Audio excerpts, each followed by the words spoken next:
할렐루야. 오늘 주 앞에 나오신 여러분 모두에게 하나님이 준비하신 은혜가 함께하기를 예수의 이름으로 축원합니다. 자, 우린 살면서 아주 작은 상처, 아주 작은 아픔 이런 것들도 받지 않으려고 해요. 특별히 내가 살면서 나 때문에 생겨난 아픔이나 상처도 싫은데 남의 상처, 남의 아픔, 남의 고통까지 짊어진다는 것은 너무너무 힘든 일이죠. 남의 아픔을 짊어지는 것, 억울한 것을 의미하죠. 억울하다고요. 가끔 뉴스에 보면요, 10년 동안 억울한 옥살이를 한 사람의 이야기, 어떤 분은 50년 만에 자기의 무죄를 입증받았다고 그렇게 자기의 억울함을 울면서 호소하는 사람들의 이야기들을 우리는 심심치 않게 대합니다. 얼마나 힘들었겠어요. 자기의 죄도 아닌데, 자기의 문제도 아닌데 남의 것을 끌어안고 남의 아픔을 끌어안고 억울하게 옥살이를 하고 억울한 아픔을 당하며 살면서 사람들에게 지탄받고 손가락질받고 업신여김을 받는 삶, 여러분 생각만 해도 너무 끔찍하지 않습니까? 베드로전서와 베드로후서는 흩어진 그리스도인들, 다시 말하면 고난이 싫어서 흩어진 사람들, 예루살렘을 중심으로 핍박이 일어나고요, 교회가 생긴 데마다 핍박이 일어납니다. 그래서 사람들은 도망갔어요. 여기로 도망가고 저기로 도망가면서 나 힘들지 않게 예수 믿을래, 나 좀 고난 없이 예수 믿을래, 나 상처 안 받고 예수 믿을래. 그래서 흩어진 사람들이 아주 많았어요. 베드로는 그런 사람들에게 일일이 이런 편지를 썼답니다. 너희를 위하여 고난받으신, 우리를 위하여 대신 고난받으신, 죄가 없는데 억울하게 고난받으신 그런 분이 계시는데 그게 바로 예수님입니다. 그 예수님을 소개하면서 이렇게 표현합니다. 예수 그리스도가 고난의 본을 보여주셨다. 성도 여러분, 본을 보인다는 말 얼마나 좋은 말이에요. 누군가 앞에서 우리보다 먼저 좋은 이 삶의 교훈이 되고 모델이 된다는 거 얼마나 좋아요. 아이들이 성장하면서 자기들의 롤 모델이라고 하는 사람을 한 사람씩 꿈꾸게 되잖아요. 나는 선생님이 될래, 나는 무슨 과학자가 될래, 나는 누가 될래. 이게 본이거든요. 그런데 예수님이 매 맞고 침뱉음을 당하고 업신여김을 당하고 예수님이 이런 본을 보여주셨다 그래요. 과연 이것도 본입니까? 누군가 여러분들을 향해서 매를 맞아라, 너 누군가를 향해서 돌을 맞아라, 그리고 네가 좀 이렇게 매 맞고 억울한 일을 당하는데 네가 좀 본이 좀 되어줘라. 누가 여러분들에게 이렇게 말한다면 여러분 정말 본이 되어 주실 수 있겠습니까? 왜 예수 그리스도 그분이 우리에게 고난의 본을 보여주셨다, 이런 이야기를 고난이 싫어서 흩어진 그리스도인들에게 일부러 베드로가 하는 이유가 뭐냐 그 말이에요. 오늘 주 앞에 나오신 여러분, 이번 주간은 특별히 예수님이 우리를 위하여 고난받으시기 위하여 첫 예루살렘 성에 입성하신 종려주일을 지키는 날입니다. 이제 오늘부터 주님은 한 주간 고난의 길을 가신다 그 말이에요.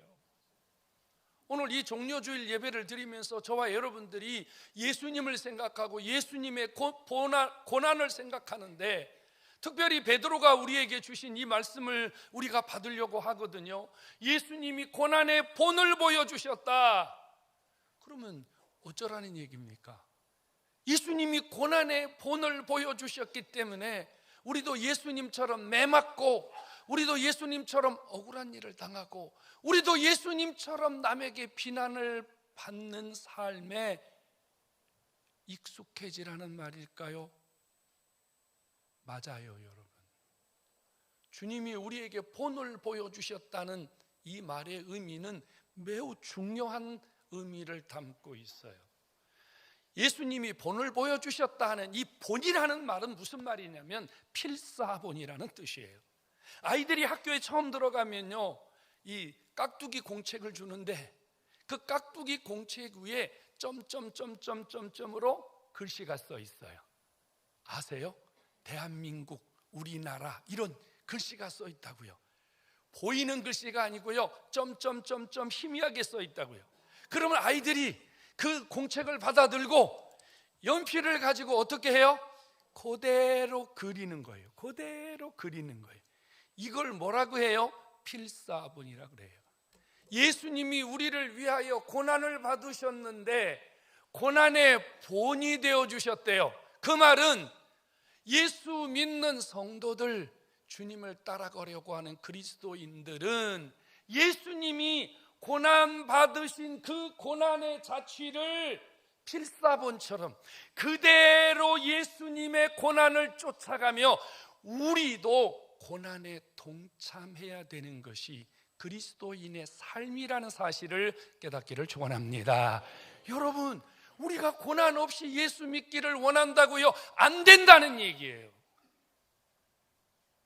예수님이 우리를 위하여 고난의 본을 보여주신 것은 너 나 따라와라, 너 나처럼 고난받아라, 너 나처럼 매도 맞고, 너 나처럼 억울한 일을 당하고, 너 나처럼 울기도 하고, 너 나처럼 피 흘리기도 해라. 이게 주님이 우리에게 주신 고난의 필사본이라 그 말이에요. 그래서 여러분, 초대교회 성도들은 이 편지를 받고 나서요, 그대로 예수님처럼 필사본처럼 예수를 따라갔다고요. 매를 맞으면서도 주님을 따라갔어요. 손톱이 뽑히고 발톱이 뽑히고 맹수들이 온몸을 찢어대고 온몸을 불사르는 고난 앞에서도 예수님이 그렇게 고난 당하셨기 때문에 그들도 똑같이 주님을 따라갔다 그 말이에요. 오늘 우리와 좀 다르지 않아요? 우리는 예수 믿는 이유가 고난이 싫은 거잖아요. 아픔이 싫은 거잖아요.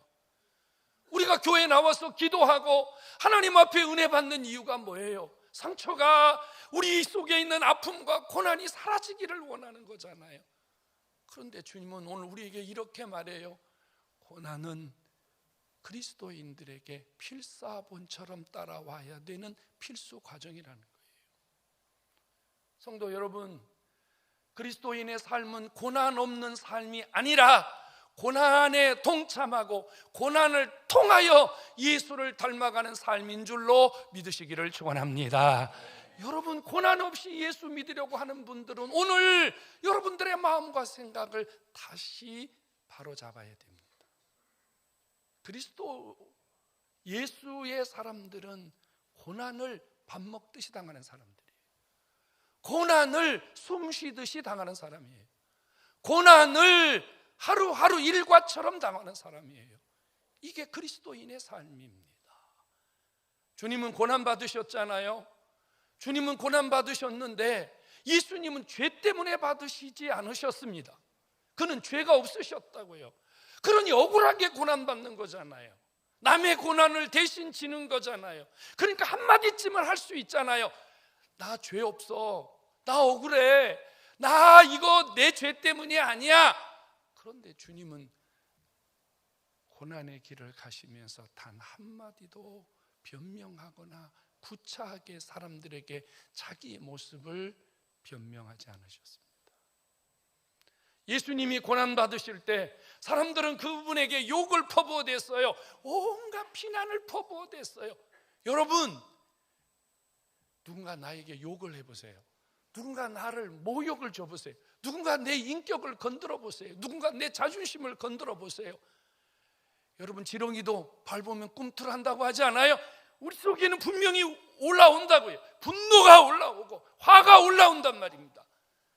그런데 주님은 욕을 잡수시면서 욕하지 않으셨습니다. 맞대어 대항하지 않으셨습니다. 예수님은 온갖 비난과 조소 앞에서 주님은 묵묵히 하나님을 바라보셨습니다. 주님은 고난 받으시면서 그 마지막을 죽음으로 맞이하셨습니다. 여러분, 고난을 당하는데 정도껏 고난을 당한 게 아니라 고난의 끝을 주님이 보셨다 그 말입니다. 고난의 마지막은 죽음 아닙니까?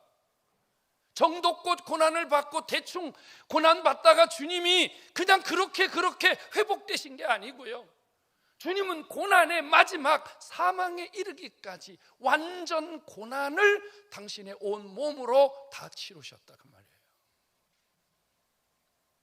예수님이 이렇게 고난 받으신 이유가 뭐라고요? 우리도 그렇게 고난 받으라고요. 말하지 말라고요. 대항하지 말라고요. 죽기까지 기다리라고요. 이게 주님을 따라가는 저와 여러분들의 삶입니다. 초대교회 성도들은요, 이렇게 주님 섬겼습니다. 이렇게 예수 믿었어요. 한국교회 초기의 그리스도인들은 이렇게 예수 믿었어요. 이렇게 주님 섬겼어요. 예수 믿다가 남편한테 머리끄댕이를 잡히고, 예수 믿다가 자식들이 매를 맞고 쫓겨나가고, 예수 믿다가 밥상머리가 뒤엎어지고, 그래도 그들은 묵묵하게 예수를 따라왔어요. 그 자리에 교회가 생기고, 그런 사람들이 전도자가 되고, 그런 사람들의 입에서 복음이 전파되면서 한국교회가 여기까지 왔어요. 지금 여러분들은 어떻게 주님을 쫓아가고 계십니까? 여러분, 예수 믿는 것, 고난받는 것, 예수 믿는 것, 시험당하는 것, 예수 믿는 것, 아픔을 겪는 것 당연하게 여기십니까? 내가 주님을 제대로 따라가고 있구나, 내가 조금이라도 예수의 그림자라도 밟고 있구나, 그렇게 여기십니까? 아니면 고난의 예수, 시험 당하면서까지 내가 굳이 예수 따라가고 교회 다닐 필요가 있을까? 머뭇 여러분들의 감정, 여러분들의 상황에 맞추어서 여러분 요리조리 피해 다니는 고난과 관계없는 삶을 살고 있지는 않습니까? 우리가 주목해야 되는 것은 예수 그리스도의 고난은 고난으로 끝나지 않았다는 사실입니다. 예수 그리스도 그분이 고난을 받으심으로 우리에게는 또 다른 시작과 또 다른 선물이 주어졌다는 사실을 우리는 분명하게 기억해야 됩니다. 예수님의 십자가는 십자가가 끝이 아닙니다. 예수님은 매 맞고 욕먹고 돌팔매질을 당하고 저 갈보리 언덕에서 죽어버렸다. 만약에 그런 예수라면 뭐하러 우리가 본받겠습니까? 그런 우리가 어떻게 예수 그리스도를 자랑스럽게 여기며 본이 되신 예수처럼 우리가 주님을 따라갈 수 있겠습니까? 성경은 우리에게 분명하게 말합니다.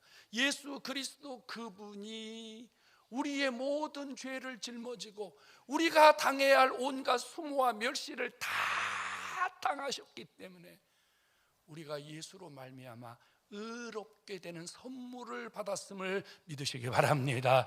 여러분, 의의가 뭐예요? 의의는요, 하나님 앞에 설 수 있는 자격이 의의예요. 저와 여러분들은 죄인입니다. 얼마나 추하고 얼마나 더러운 죄가 우리 속에 있는 줄 아십니까? 여러분들의 생각 속에 얼마나 무수한 죄들이 떠돌아다니고 있습니까? 여러분들의 입에서 얼마나 많은 죄들이 뿜어져 나오고 있습니까? 여러분들의 손과 발은 얼마나 많은 죄의 모습으로 익숙해져 있습니까? 이런 우리의 죄덩어리 가진 삶은 하나님 앞에 설 수 있는 자격이 없어요. 그런데 예수가 이런 내 모든 죄를 묵묵히 다 짊어지시고 매맞고 업신여김을 당하고 마지막에 십자가에 죽기까지 죄의 싹슨 사망이라고 하는 대가를 지불해 주심으로 저와 여러분들이 하나님 앞에 설 수 있는, 하나님의 자녀로 주님 앞에 설 수 있는 당당한 은혜를 받았음을 믿으시기 바랍니다. 그런데도 고난이 싫습니까? 그런데도 예수님의 고난이 부끄럽습니까? 예수 그리스도 그분이 우리를 위하여 고난 받으셨어요. 베드로는 이렇게 말합니다. 그가 채찍에 맞음으로 우리가 나음을 입었다, 이렇게 말해요. 예수님이 피 흘리고 예수님이 매 맞고 예수님이 고난 받으신 결과 우리가 치유되고 회복되는 선물이 우리에게 왔음을 믿으시기를 축원합니다. 성도 여러분, 예수 그리스도 그분이 우리에게 영만 새롭게 하는 게 아니라 우리의 마음과 육신까지 치유하시는 은혜를 통째로 주신 줄로 믿으시기 바랍니다. 여러분, 이 편지를 쓴 베드로가요, 이런 경험을 했거든요. 그에게는 아무런 힘이 없었어요. 돈도 없고 백도 없고 그에게는 가진 게 아무것도 없었답니다. 그런데 어느 날 성전 미문에 앉아있는 안진병이를 보니까 너무 불쌍했어요. 그가 이렇게 말했습니다. 나는 은도 없고 금도 없고 아무것도 없다. 그러나 나사렛 예수의 이름으로 일어나 걸어라. 그랬더니 여러분, 매맞은 예수, 십자가 지신 예수, 채찍에 맞은 예수가 40년 된 병자를 일으킨 줄로 믿으시기를 축원합니다. 예수의 이름이 우리를 치유하고 회복시키는 생명의 이름인 줄로 믿으시기를 축원합니다. 예수님이 고난 받으심으로 우리에게 치유와 회복의 복을 주었습니다. 그런데도 예수가 부끄럽습니까? 예수의 고난이 창피합니까? 주님의 고난에 동참하는 것이 여전히 여러분 마음속에 부끄럽습니까? 예수 그리스도 그분이 고난 받으심으로 우리는요 살 길을 찾았습니다. 저 갈보리 언덕에 예수님의 십자가가요 높이 들려져 있습니다. 사람들은 그 예수의 십자가를 보면서 손가락질을 했습니다. 죄인 예수, 거짓말쟁이 예수, 자기는 구원하지 못하고 십자가에 죽어버린 저 엉터리 예수라고요. 그런데 여러분, 우리는 그 예수 그리스도를 통하여 천국 가는 길을 찾았음을 믿으시기 바랍니다. 우리는 그 예수를 통하여 어떻게 해야 바로 사는지, 어떻게 해야 내가 이 땅에서 하나님의 자녀로 살아가는지 살 길이 열렸다 그 말이에요. 그래서 베드로가 이렇게 말합니다. 예수 그리스도 그분의 고난은 목자 없는 양 같았던 우리에게 길을 찾게 해주시고 그분이 목자가 되어주셨다고요. 여러분, 예수 따라가면 실패하지 않는 줄로 믿으시기 바랍니다. 예수 따라가면 길 잃어버릴 염려가 없는 줄로 믿으시기 바랍니다. 여러분, 예수 붙들면 방황하지 않아요. 왜 인생을 살면서 우리가 힘들어해요? 왜 사는 이유를 몰라요? 여러분, 왜 낙엽이 떨어지는 걸 보고서 인생이 허무하다고 느껴요? 여러분, 왜 찬바람이 들면 왜 옆구리가 시리다 그래요? 예수 없기 때문이에요. 예수가 없으면 우리 인생은 늘 바람 빠진 풍선처럼 뭔가 부족한 상태로 살아갈 수밖에 없어요. 하지만 예수 그리스도 그분이 우리 안에서 역사하시면요 우리는요 흔들리지 않아요. 우리는 방황하지 않아요. 예수만 바라보면 내 인생이 똑바로 가는 길이 열리는 줄로 믿으시기 바랍니다. 여러분, 그런데도 예수가 부끄럽습니까? 그런 예수가 여러분 인생에, 여러분 삶에 찾아오셨는데 여러분 잠깐 고난받으신 그 예수가 여러분 인생에 부끄럽습니까? 예수 그리스도 그분이 고난의 본을 보여주셨습니다. 그리고 우리에게 선물을 주셨습니다. 이제 우리 차례입니다. 우리가 주님이 주신 이 은혜를 어떻게 예수를 따라가면서 살 것인가? 베드로는 말합니다. 종들아, 너희 사환들에게 순종해야 된다. 좋은 주인에게만 순종하지 말고 까다로운 주인에게도 그리하라, 이렇게 얘기합니다. 여러분, 예수 믿는 사람들이요 주님을 본받아서 예수 그리스도가 받으신 고난을 본받아 필사본처럼 예수를 따라간다면 여러분 세상에서 믿음을 통하여 혹은 세상 직장에서 혹은 여러분 주변의 관계에서 겪고 있는 크고 작은 고난 앞에서 우리가 본을 보여줘야 됩니다. 특별히 종들이 자기가 주인인 것처럼 까불면 안 된다 그 말이에요. 응? 종들아, 주인에게 순종해라. 질서를 지키라 그 말이에요. 자기 위치를 지키라 그 말이에요. 응? 가끔 그런 이야기를 듣습니다. 그리스도인들이 너무 형편없는 삶을 산다고요. 그리스도인들이 직장에 들어오면 말만 많이 하고 판단만 많이 하고 이거 안 좋고 저거 안 좋고, 예수 믿는 그것도 교회 직분자들이 상사로 있을 때는 얼마나 까다로운지, 믿음의 본이 안 되는 사람들이 너무 많다 그 말이에요. 이것은 그리스도의 본을 쫓아가는 삶이 아닙니다. 자기 위치를 지켜야 됩니다. 목사의 위치, 장로의 위치, 선생의 위치, 여러분 위치를 지켜야 됩니다. 이것이 주님을 쫓아가는 삶입니다. 주님은 하나님이시면서도 고난을 받으실 때는 철저하게 종의 모습을 가지셨습니다. 그분이 고난 받으시다가 벌떡 일어나셨다면 여러분 그분을 감당할 자가 있겠어요? 하지만 그분은 자기 위치에서, 고난받는 위치에서 그분은 조금도 흐트러지지 않았습니다. 우리가 정말 예수님 제대로 따라간다고 생각한다면 여러분 자기 위치를 지키십시오. 자기의 위치를 지키십시오. 해야 할 말과 하지 말아야 할 말을 구분하십시오. 서야 할 곳과 서지 말아야 할 곳을 구분하십시오. 이것이 그리스도를 본받는 삶입니다. 베드로는 또 한 가지를 얘기합니다. 예수님이 고난 받으시면서 침묵하셨던 이유는 하나님 그분에게 모든 걸 맡겼기 때문이다. 성도 여러분, 예수님이 며칠간 고난 받으셨습니까? 예수님이 십자가를 지시고 며칠 동안 무덤에 계셨습니까? 여러분 고작 3일입니다. 주님은요 3일 동안 침묵하셨습니다. 그분이 할 말이 많으셨지만 그분이 침묵하셨어요. 왜요? 하나님 그분에게 맡겼기 때문이에요. 그분이 준비하신 일을 알고 계시기 때문이에요. 그분이 역사하신다는 것을 믿고 계셨기 때문이에요. 여러분 조금 참으세요. 여러분 조금만 기다리세요. 고난의 시간, 아픔의 시간, 여러분 힘으로 감당할 수 없다고 느끼는 그 시간, 여러분 조금만 참으면 돼요. 그러면 주님이 역사하는 줄로 믿으시기를 축원합니다. 여러분 우리는 세상 살면서 이런 이야기 자주 들어요. 왜 네가 남의 억울한 일까지 감당해야 되느냐? 너는 그렇게 살면 세상에서 바보 취급당한다.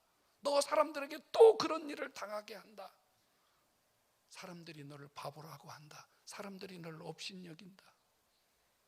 그래서 양보하면은요 바보라 그래요. 여러분 침묵하면 무능하다 그래요. 성도들마저 고난을 당할 때 고난에 대한 잘못된 생각을 갖고 있는 자들이 너무 많아요. 우리가 고난을 받으면서 이런 생각하거든요. 아, 내가 하나님께 벌 받는가 보다. 그런 사람이 있어요. 그런가 하면 어떤 분은 내가 기도를 많이 안 하고 내가 믿음이 없기 때문에 이런 시련과 아픔을 겪는가 보다. 그런 생각하는 사람도 있어요. 또 어떤 사람은요 자기가 죄를 많이 져서 고난을 받는다고 생각하는 분이 있어요. 우리 하나씩 따져볼까요?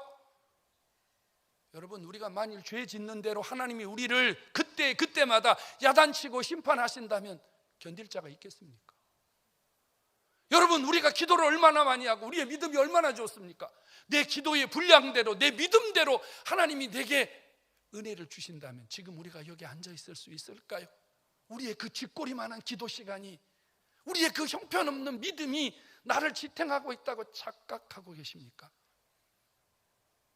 성도 여러분, 고난은 예수를 따라가는 자에게 필수적인 과정입니다. 우리가 주님 따라가면서 고난 겪는 것은 예수님이 걸어가신 그 길을 가는 필수적인 필사본의 과정입니다. 그러므로 여러분 고난을 이상하게 생각하지 마십시오. 여러분 고난에 대한 왜곡된 생각을 버리십시오. 혹시라도 여러분들이 내가 믿음 잘 지키고 내가 신앙생활 잘하고 내가 예수 잘 믿으려고 하는데 고난이라고 하는 것이, 시련이라고 하는 것이, 아픔이라고 하는 것이 여러분들에게 다가오거든 이렇게 위로하십시오. 아, 내가 예수를 잘 따라가고 있구나. 내가 주님을 조금이라도 본받고 있구나. 할렐루야. 이게 은혜입니다. 적극적으로 여러분, 우리가 일부러 고난을 받을 필요는 없지만, 일부러 고난의 불구덩이로 들어갈 필요는 없지만, 여러분 고난을 피하지 마십시오. 주님이 주시는 고난, 하나님의 뜻을 이루기 위한 고난, 주님께서 우리에게 영광을 받으시려는 고난은요, 겪으면 겪을수록 그 안에서 은혜가 있는 줄로 믿으시기를 축원합니다. 성도 여러분, 이번 주간 예수님의 고난을 닮아가는 주간입니다.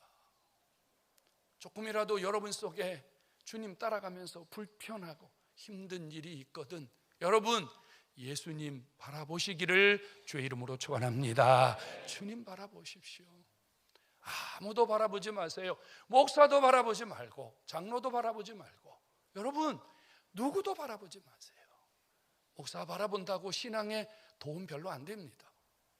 여러분 주변에 있는 집사님, 권사님 별로 큰 도움 안 됩니다. 우리 별로 그렇게 은혜스럽지 못해요.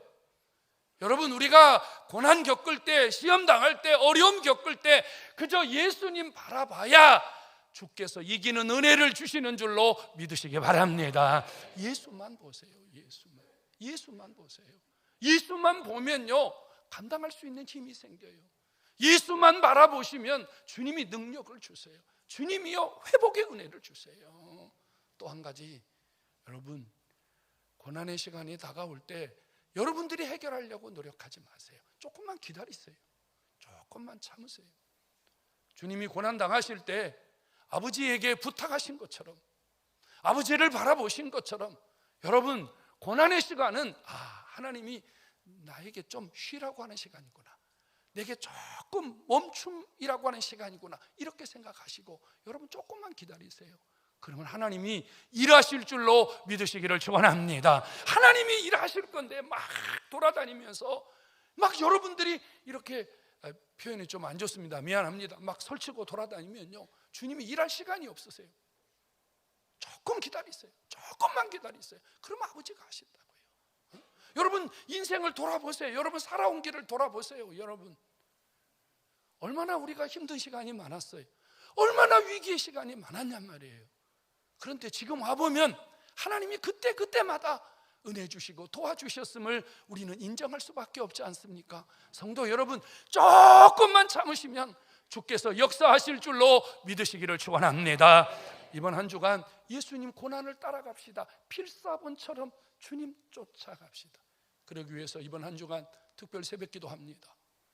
매일 새벽 5시 30분 우리가 다른 또 새벽 기도해야 되지만 특별히 이번 한 주간은 우리가 예수님 고난 쫓아가고 예수님 닮아가는 새벽 기도하자 그 말이에요. 오늘 아침에 잠을 자다가 새벽에 깜짝 놀라서 일어났어요. 너무 깜짝 놀라서 일어나서 시계를 보니까 6시예요. 집사람을 깨우고 특별 새벽 기도인데 나 오늘 새벽 기도 늦었다. 6시인데 왜 나한테 아무도 전화를 안 했지? 장로님 왜 나한테 전화를 안 했지? 그러니까 우리 집사람이 오늘 주일이래. 여러분 고난 받으시는 주님의 새벽 기도가 여러분들에게 부담이 돼야 돼요. 거룩한 부담 말입니다. 새벽 기도를 하든지 말든지 이러면 그 주님의 자녀 아니에요. 거룩한 부담이 돼야 돼요. 거룩한 부담. 내가 이번 한 주간만은 예수 따라가야 되겠다. 내가 이번 한 주간만은 그래도 주님 앞에 일어서서 하나님 앞에 예배 드려야 되겠다. 이게 주님 쫓아가는 작은 고난의 모습인 줄로 믿으시기 바랍니다. 좀 집이 먼 분들은 오실 수 없죠. 오실 수 있으면 오시는 게 최고 좋습니다만 오실 수 없는 분들은 새벽 기도에 실시간 내보내려고 합니다. 그런데 실시간 하시는데 침대에서 파자마 바람으로 앉아서 그렇게 예배 드리는 것은 그건 예배 아닙니다. 다시 한번 당부드립니다. 여러분 실시간으로 예배를 드려도 다 양치질 하시고 세수하시고 옷 다 갈아입고 예배당에 나와 있는 모습처럼 예배 드려야 됩니다. 아멘. 네. 우리 코로나 때 유튜버로 한국 교회가 예배 드렸잖아요. 참 기가 막힌 시간 아닙니까? 엉망진창이었습니다, 여러분. 예배 시간에 핸드폰 혹은 TV 켜놓고 밥 먹어가면서 치킨 뜯어가면서 커피 마셔가면서 또 사람들하고 얘기할 거 다 하고 전화 받을 거 다 받고, 여러분 이것이 지금 우리를 망가뜨리는 겁니다. 새벽에 혹시라도 여러분 실시간으로 예배 드리는 분이 있다면 정신 바짝 차리고 앉아서 하나님 앞에 바른 예배 드려야 됩니다. 이게 주님의 고난에 조금이라도 동참하는 삶입니다. 이번 한 주간 우리 새벽에 예수를 쫓아가는 이런 은혜가 여러분 속에 있기를 주의 이름으로 축원합니다.